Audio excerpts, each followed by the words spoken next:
ইস্তিগফার, ক্ষমা প্রার্থনা করা, মানে গুনাহ হয়ে যাওয়ার পরে ওই গুনাহকে স্মরণ করে আল্লাহর কাছে অনুতপ্ত হওয়া, আল্লাহর কাছে ক্ষমা চাওয়া। যখন মানুষ শিশু অবস্থায় থাকে তখন সে বুঝতে পারে না যে সে কিভাবে বেড়ে উঠতেছে। যেই মুহূর্তে তার জ্ঞান বুদ্ধি অর্থাৎ তার মধ্যে একটা ভালো মন্দ বোঝার ক্ষমতা চলে আসে, সে ভালো মন্দ কোনো কিছু আমলে বাস্তবায়ন করার পাশাপাশি সে কিন্তু গুনাহ করে ফেলে।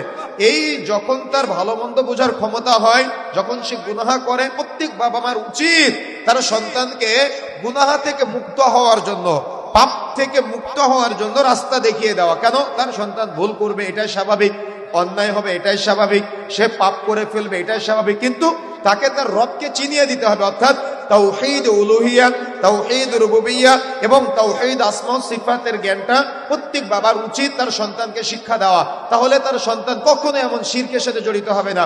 যেমন লুকমান হাকিম তার সন্তানকে বলেছিল, ইয়া বুনাইয়া লা তুশরিক বিল্লাহ, বৎস তুমি আল্লাহর সাথে শরীক স্থাপন করো না।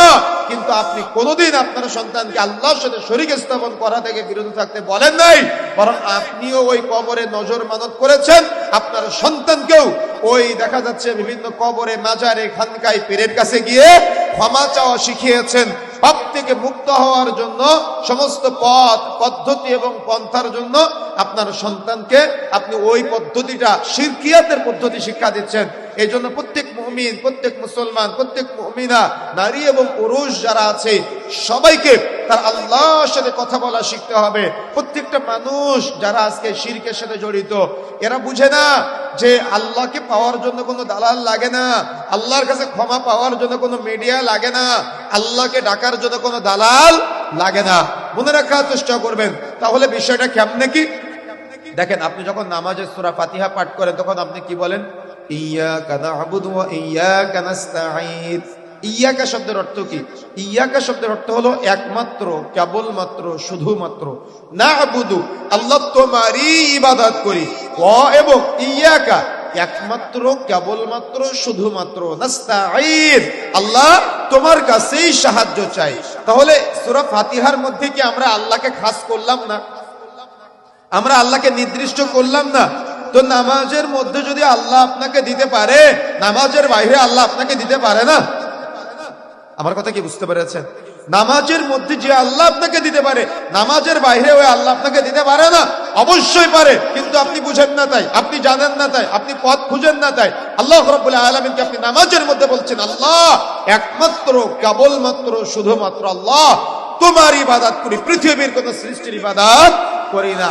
আর একমাত্র, কেবলমাত্র, শুধুমাত্র আল্লাহ তোমার কাছেই সাহায্য চাই, পৃথিবীর কোন সৃষ্টির কাছে আমি সাহায্য চাই না।